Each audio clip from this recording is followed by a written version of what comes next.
शिवानी चौधरी, गरिमा चौधरी, सोनाक्षी, खुशबू तिवारी।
खुशबू तिवारी, सविता शर्मा।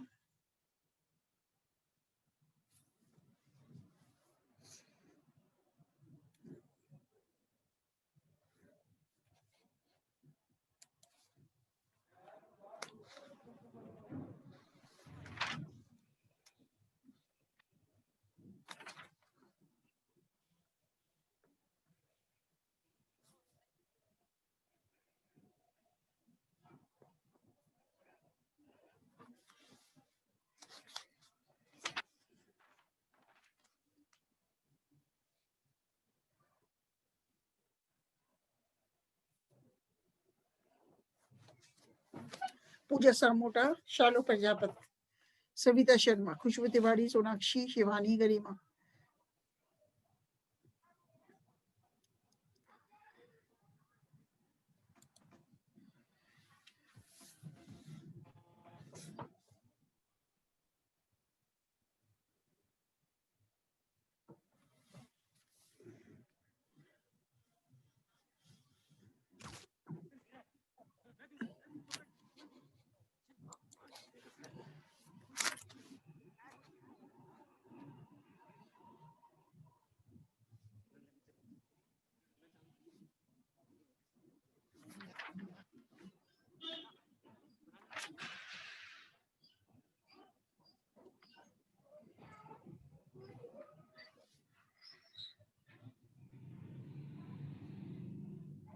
ये संगीता गौड़।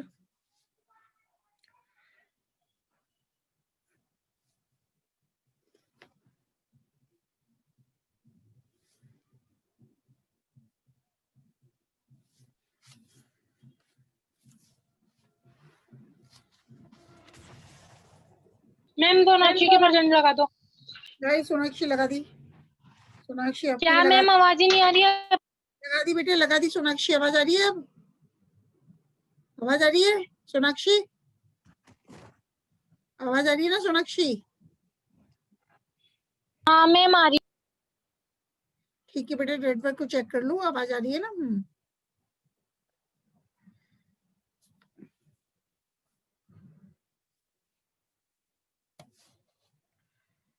कोमल चौधरी भी आ गई। अभी स्टार्ट कर देते हैं अपन। कोमल चौधरी आ गई।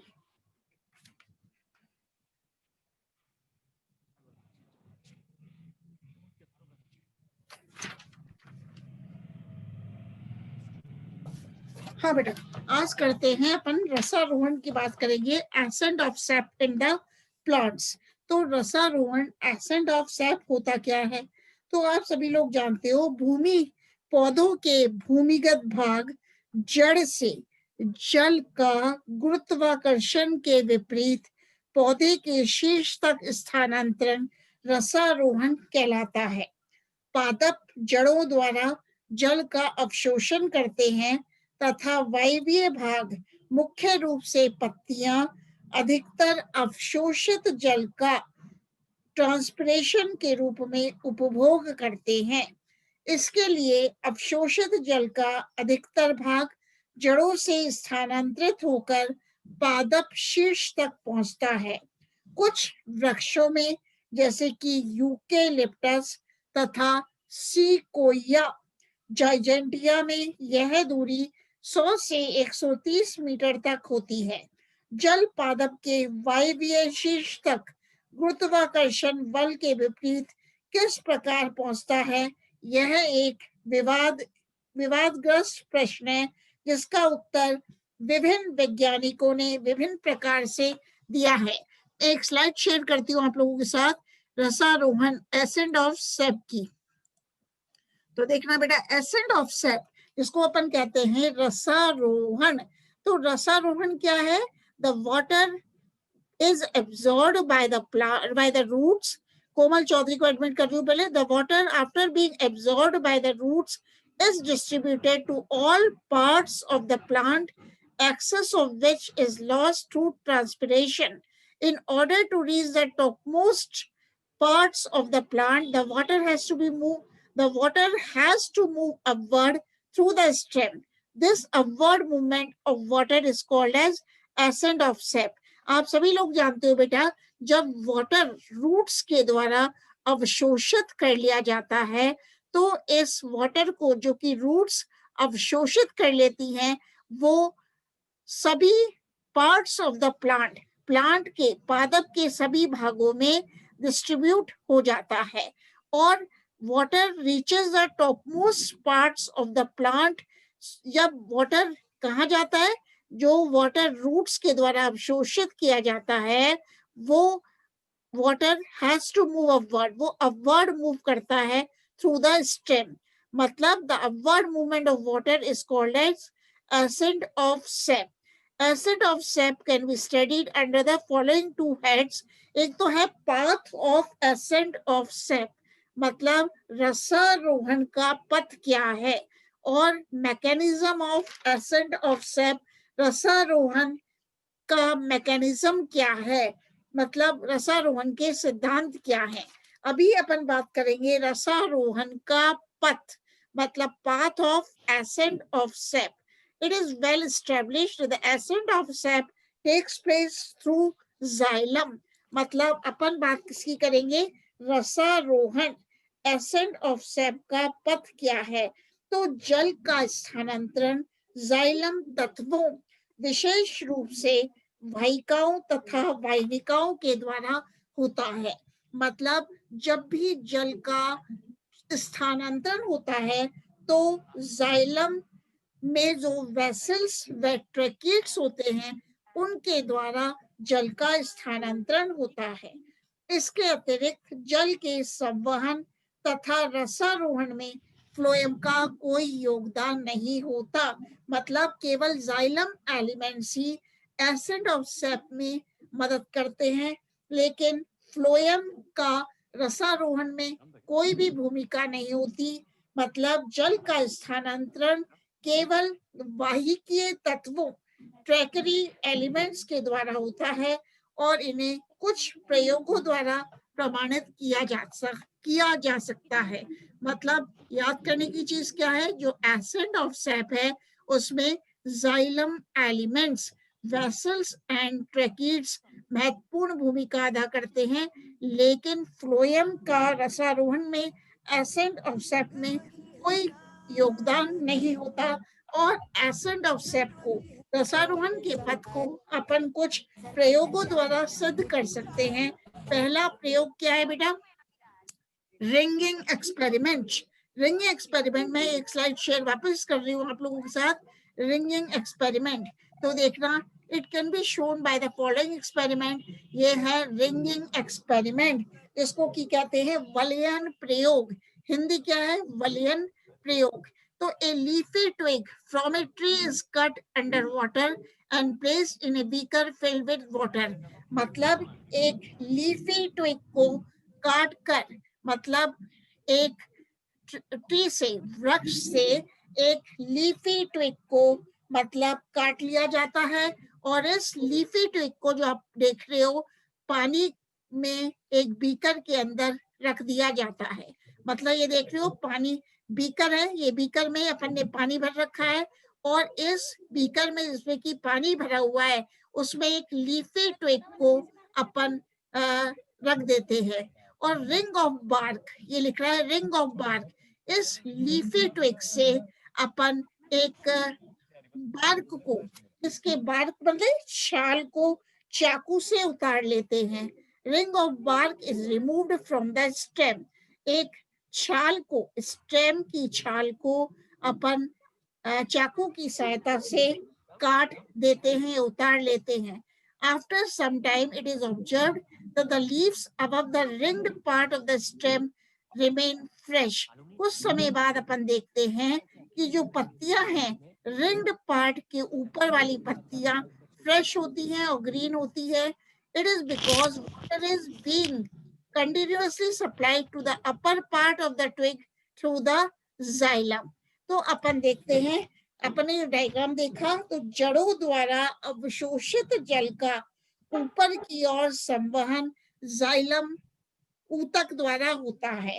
तो इस तथ्य को सबसे पहले मालपिघी ने वलेन प्रयोग द्वारा प्रमाणित किया। मतलब रिंगिंग एक्सपेरिमेंट को किसने दिया? मालपिघी ने दिया। और इस प्रयोग के लिए, मतलब रिंगिंग एक्सपेरिमेंट के लिए पौधों की पत्तियों सहित 2 शाखाएं लेते हैं। ऐसी शाखाएं लेते हैं जिनमें की पत्तियां होती हैं।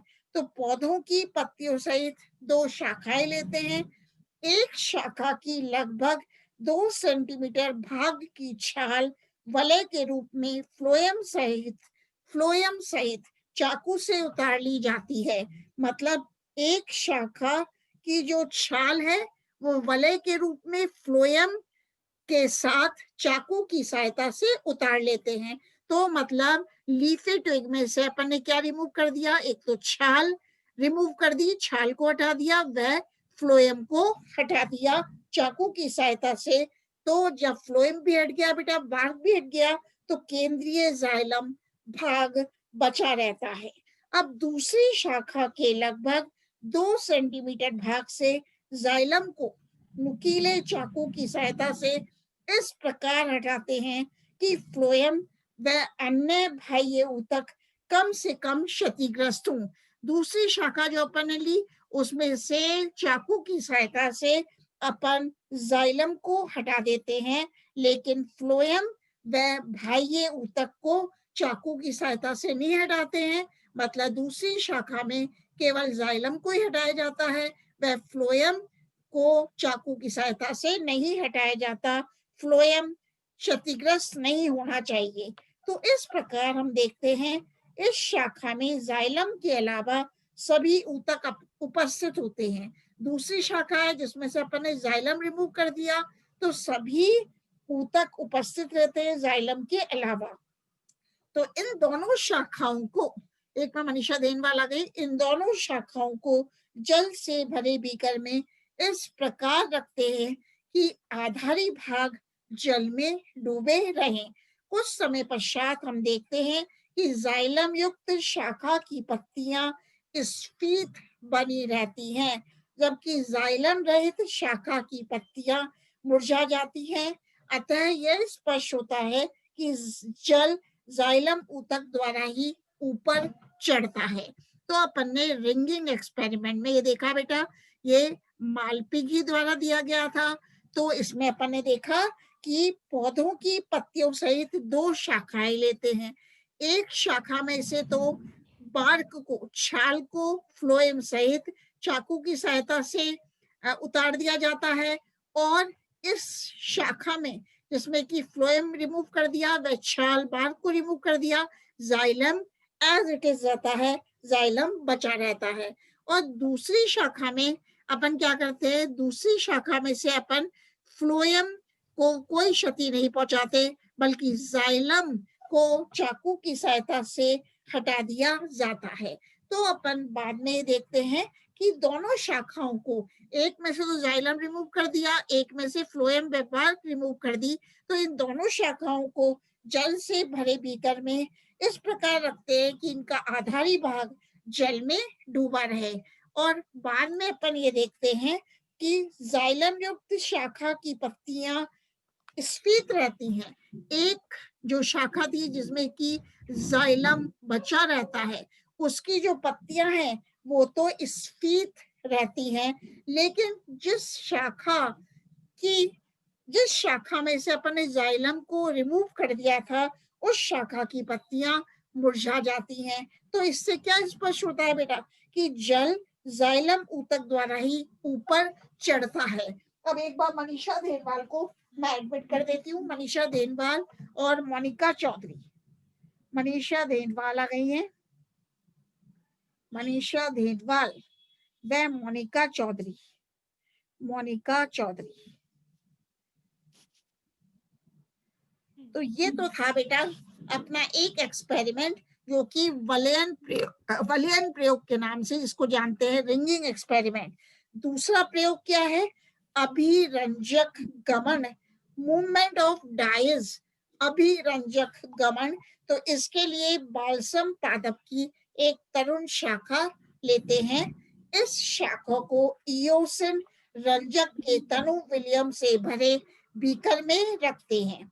कुछ समय पश्चात पत्तियों की शिराएं लाल दिखने लगती हैं। क्या करते हैं? इसके लिए अपन एक पादप को लेते हैं। पादप का नाम क्या है बेटा? बाल्सम है। और बाल्सम की जो रूट्स हैं वो थिक होती हैं। तो बाल्सम नामक पादप की एक यंग शाखा, यंग ब्रांच को लेते हैं और इस बाल्सम की शाखा को अपन इयोसिन नामक रंजक, इयोसिन रंजक के डाइल्यूट सॉल्यूशन तनु विलेन से भरे बीकर में रख देते हैं। मैं एक स्लाइड और शेयर करती हूँ आपके साथ, एक स्लाइड और शेयर करती हूँ कि ये देखना बेटा। A leafy twig of balsam is cut under water to avoid entry of water bubbles through the cut end and placed in a beaker containing water with some eosin dissolved in it. After some time, colored lines will be seen moving upward in the stem. मतलब balsam नामक पादप की एक शाखा पर लेते हैं बेटा, और इस शाखा को इयोसिन रंजक के तनु विलयन से भरे बीकर में रख देते हैं। कुछ समय पश्चात अपन देखते हैं पत्ती की शिराएं लाल दिखने लगती हैं। इस पौधे के तने या शाखा अथवा पर्णवृंत का काट काट कर सूक्ष्मदर्शी से देखने पर पाते हैं कि योसिन रंजक केवल जाइलम तत्व में ही दिखाई देता है। बेटा अपन जब देखते हैं कि इस पौधे के तने, कौन सा पौधा यूज कर रहे हैं? बाल्सम पौधे के तने या शाख को जब अपन काटकर माइक्रोस्कोप में देखते हैं तो ये पता लगता है कि इयोसिन रंजक जो है, डाई जो है, केवल जाइलम एलिमेंट्स में ही दिखाई देता है, मतलब वेसल्स व ट्रैकिड्स में ही दिखाई देता है। और इससे ये क्लियर होता है, ये स्पष्ट होता है कि जल का ऊपर की ओर संवहन केवल जाइलम तत्वों के द्वारा ही होता है, कि जल जब रूट से ऊपर की ओर मूव करता है तो जल का ऊपर की ओर संवहन केवल जाइलम एलिमेंट्स, वेसल्स व ट्रैकिड्स के द्वारा ही होता है, और फ्लोएम का जल के अभिगमन में, जल के मूवमेंट में कोई भी योगदान नहीं होता। तो अपन ने ये भी देखा कि मूवमेंट ऑफ डाइस कैसा था कि बाल्सम नामक पादप का यूज किया, और बाल्सम की अपन ने क्या ली? एक यंग शाखा ली, यंग ब्रांच ली, और इस यंग ब्रांच को अपन ने बीकर में रख दिया, और बीकर में क्या भरा था? योसिन डाई था।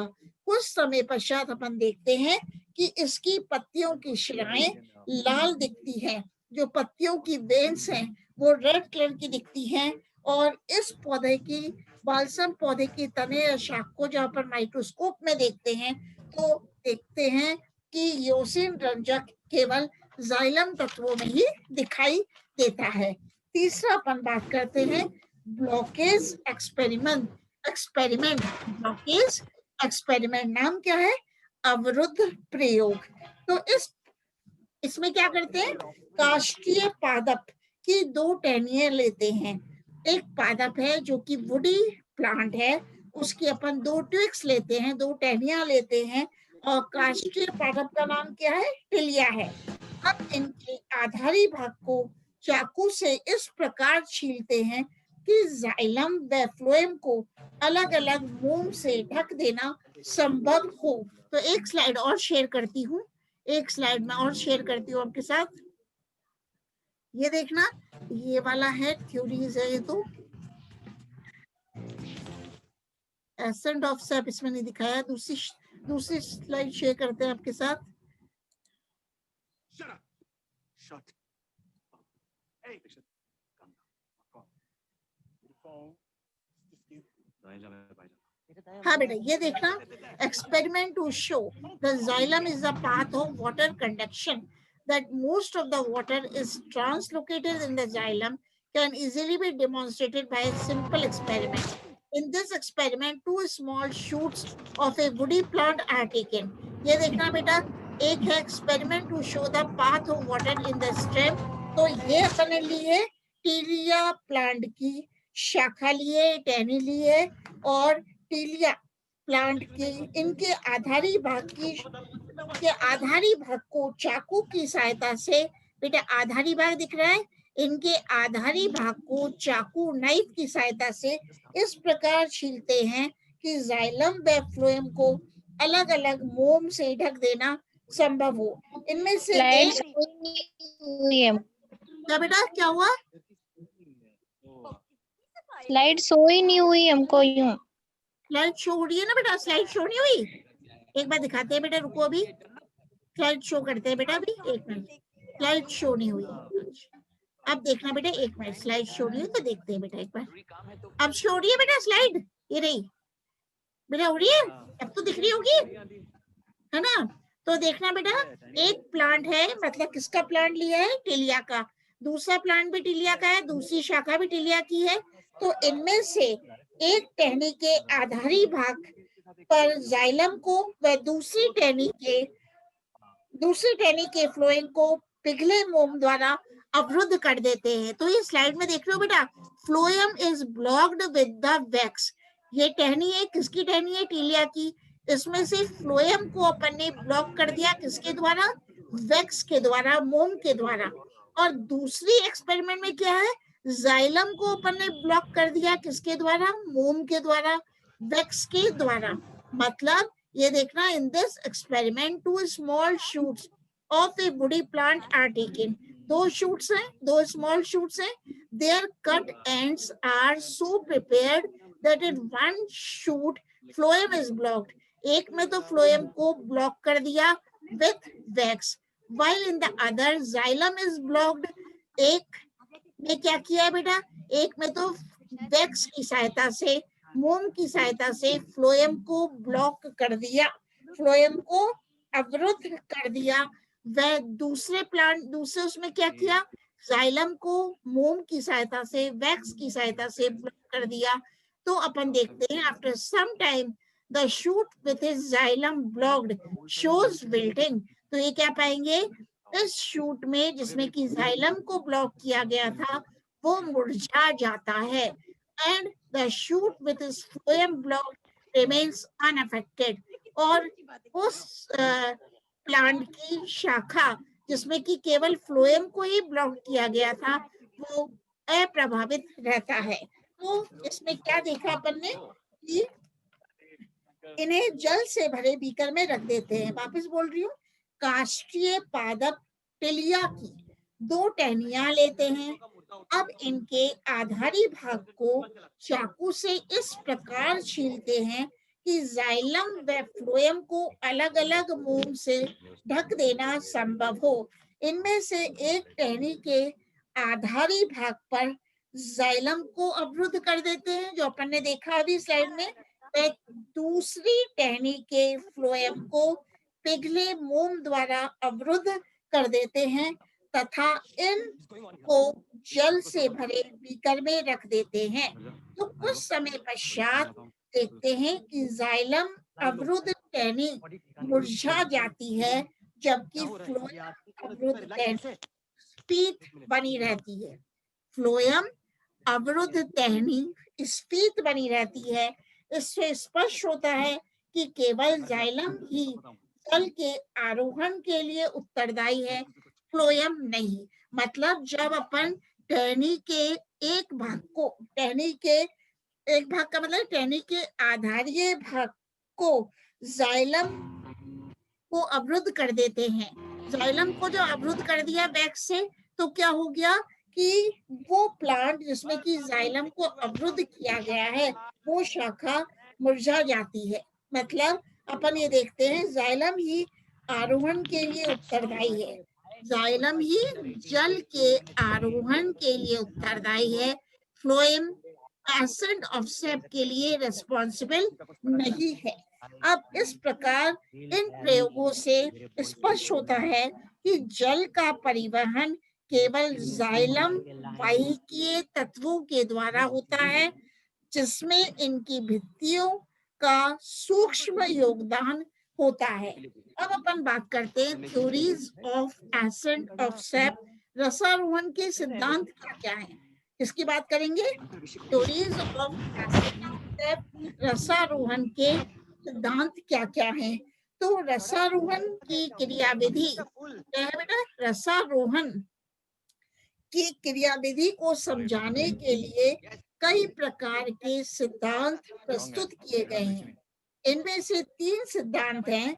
एक तो है बेटा वाइटल फोर्स थ्योरीज, जैविक बल सिद्धांत, वाइटल फोर्स थ्योरीज, जैविक बल सिद्धांत। दूसरा है रूट प्रेशर थ्योरी, मूल दाब सिद्धांत। तीसरा है फिजिकल फोर्स थ्योरीज, भौतिक बल सिद्धांत। कौन सा, भौतिक बल सिद्धांत। तो सबसे पहले किसकी बात करते हैं, वाइटल फोर्स थ्योरी, जैविक बल सिद्धांत। तो इसके अनुसार रसारोहण संवहन ऊतक की जीवित कोशिकाओं की सक्रियता के फलस्वरूप होता है, जो जाइलम वाहिकाओं के सानिध्य में स्थित होती हैं। इसके अंतर्गत प्रमुख मत निम्न प्रकार है। मतलब जैविक बल सिद्धांत के द्वारा क्या होता है, जो एसेंट ऑफ सेप होता है, रसारोहण होता है, वो वेस्क्यूलर टिश्यू की लिविंग सेल्स की सक्रियता के फलस्वरूप होता है। नेक्स्ट है, इसी में इसमें कुछ प्रमुख मत हैं जो कि निम्न प्रकार से हैं। उसमें भी एक स्लाइड शेयर कर देती हूँ अभी, उसमें भी एक स्लाइड अपन आपके साथ शेयर कर रहे हैं। तो स्लाइड शेयर में मैं आपके साथ करती हूँ अभी एक स्लाइड।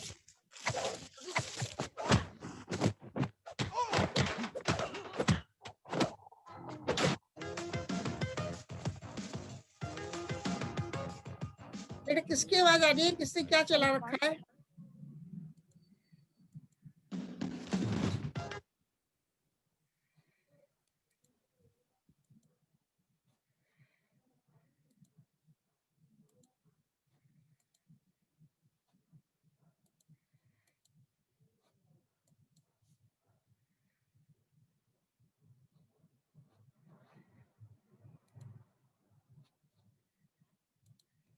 हाँ बेटा, अब रहता है ये एक है गॉडलेवस्की, गॉडलेवस्की GODLEWSKI, गॉडलेवस्की के अनुसार जल तने में सीढ़ीनुमा पथ द्वारा ऊपर चढ़ता है। जल के इस प्रकार परिवहन में जाइलम मृदुतक कोशिकाओं के परासरणी दाब में आवर्ती परिवर्तन होते हैं। मतलब जब जल तने से सीढ़ीनुमा पथ के द्वारा ऊपर चढ़ता है तो अपन देख रहे हैं तो जाइलम की जो पेरेनकाइमस सेल्स है उनके ऑस्मोटिक प्रेशर में पीरियोडिक चेंजेस होते हैं। मतलब जल के इस प्रकार के परिवहन में जाइलम मृदुतक कोशिकाओं के परासरणी दाब में आवर्ती परिवर्तन होते हैं। जब इन कोशिकाओं के परासरणी दाब में वृद्धि होती है तो ये जाइलम वाहिका से जल ग्रहण करती हैं। जल प्राप्त करने पर इनका परासरणी दाब कम हो जाता है, जिसके फलस्वरूप ये अपने से ऊपर स्थित जाइलम वाहिका में जल पंप कर देती हैं। इस प्रकार जाइलम मृदुत की कोशिकाओं द्वारा जल निरंतर वाहिकाओं में ऊपर चढ़ता रहता है, इसलिए इसे रिले पंप हाइपोथेसिस भी कहते हैं। मतलब इसको किसने दिया था? रिले पंप हाइपोथेसिस को गोडलेवस्की ने दिया था, और इसके द्वारा रिले पंप हाइपोथेसिस में जो जाइलम की पेरेन्काइमेटस सेल्स हैं उनके परासरणी दाब में ऑस्मोट पीरियोडिक चेंजेस होते हैं। अब जब इन कोशिकाओं में, मतलब जब जाइलम की पेरेन्काइमेटस सेल्स में क्या होता है? ऑस्मोटिक प्रेशर में वृद्धि होती है। जाइलम की जो मृदूत की कोशिकाएं हैं उनके परासरणी दाब में वृद्धि होती है, और जब परासरणी दाब में वृद्धि होती है तो ये जाइलम वाहिका से जल ग्रहण कर लेती हैं, और जैसे ही जल प्राप्त करती हैं तो इनका परासरणी दाब कम हो जाता है, जिसके फलस्वरूप ये अपने से ऊपर स्थित जाइलम वाहिका में जल पंप कर देती हैं। इस प्रकार जाइलम मृदुत की कोशिकाओं द्वारा जल निरंतर वाहिकाओं में ऊपर चढ़ता है। लेकिन इस रिले पंप हाइपोथेसिस की कुछ ऑब्जेक्शंस हैं, कुछ आपत्तियां हैं। तो पहली आपत्ति क्या है? ऑब्जेक्शन, जाइलम वाहिकाओं तथा जाइलम मृदुतक की सीढ़ीनुमा व्यवस्था नहीं पाई जाती है। दूसरा है, स्ट्रासबर्गर के प्रयोग के अनुसार कटे हुए तने के सिरे को पिक्रिक एसिड में डुबोकर कोशिकाओं के मृत कर देने पर भी रसारोहण की क्रिया जारी रहती है, अर्थात रसारोहण में सजीव कोशिकाओं का कोई योगदान नहीं होता। दूसरा है बेटा वेस्टर मायर, WESTERMAIER, वेस्टर मायर ने, अकॉर्डिंग टू वेस्टर मायर के अनुसार जल का संवहन जाइलम मृदुतक द्वारा होता है तथा वाहिकाएं तथा वाहिनिकाएं केवल जल के संग्रहण का कार्य करती हैं। अब अपन बात करते हैं pulsation theory of JC Bose. जेसी बोस ने बोस का स्पंदन सिद्धांत दिया था। बोस के स्पंदन सिद्धांत को अपन एक डायग्राम के द्वारा देखेंगे। तो बोस के अनुसार, जेसी बोस के अनुसार पौधे में रसारोहण एसेंट ऑफ सेप बलकुट की सबसे भीतरी परत में रिदमिक पल्सेशन लयबद्ध स्पंदन के फलस्वरूप होता है। तो इसमें अपन कल इसको डिस्कस करेंगे इन डिटेल। तो इसमें कौन कौन से क्वेश्चन बनते हैं रसारोहण में? तो पहला है रसारोहण एसेंट ऑफ सेप के जैव बल सिद्धांतों के नाम लिखिए। दूसरा है जेसी बोस के स्पंदन सिद्धांत से क्या तात्पर्य है। तीसरा है आपको क्या बनता है, गोडलेवस्की के अनुसार रसारोहण कैसे होता है। तो आप आंसर दोगे गोडलेवस्की के अनुसार जल सीढ़ीनुमा पथ द्वारा ऊपर चढ़ता है। नेक्स्ट क्वेश्चन आएगा, रसारोहण को परिभाषित कीजिए। रसारोहण को परिभाषित कैसे करेंगे? पौधों की जड़ से शीर्ष तक जल के स्थानांतरण को रसारोहण कहते हैं। पौधों की जड़ से शीर्ष तक जल के स्थानांतरण को एसेंट ऑफ सेप कहते हैं, रसारोहण कहते हैं। अब उन प्रयोगों के नाम लिखिए जिनसे प्रमाणित होता है कि रसारोहण केवल जाइलम द्वारा होता है। तो प्रयोगों के नाम क्या हैं? एक तो है वलियन प्रयोग जो अपन ने डिस्कस किया था, रिंगिंग एक्सपेरिमेंट। दूसरा प्रयोग क्या है? अभिरंजक गमन, मूवमेंट ऑफ डाइज, ये भी अपन ने पढ़ लिया। तीसरा प्रयोग है अवरुद्ध प्रयोग, मतलब ब्लॉकेज एक्सपेरिमेंट। अब नेक्स्ट क्वेश्चन है, मूल दाब सिद्धांत की दो आपत्तियां बताइए। तो मूल दाब सिद्धांत की आपत्तियां भी आप बता दोगे। एक तो आपत्ति है मतलब ऑब्जेक्शन, रसारोहण मूल के अभाव में भी होता है। दूसरा है तेज वाष्प उत्सर्जन के समय मूल दाब उत्पन्न नहीं होता है। इसी प्रकार क्वेश्चन है, डिक्सन जॉली सिद्धांत के 3 बिंदु क्या हैं। डिक्सन जॉली ने भी थ्योरी दी थी एसेंट ऑफ सेप की। तो डिक्सन जॉली सिद्धांत के 3 बिंदु क्या हैं? एक तो है जल स्तंभ की निरंतरता तथा वाष्प उत्सर्जन कर्षण, और तीसरा है जल का संसर्जन। ये आप बता दोगे तो कल अपन लेंगे in detail next theories, pulsation theory of JC Bose, root pressure theory, physical force theory, imbibition theory, atmospheric pressure theory in detail. ठीक है, ये क्वेश्चन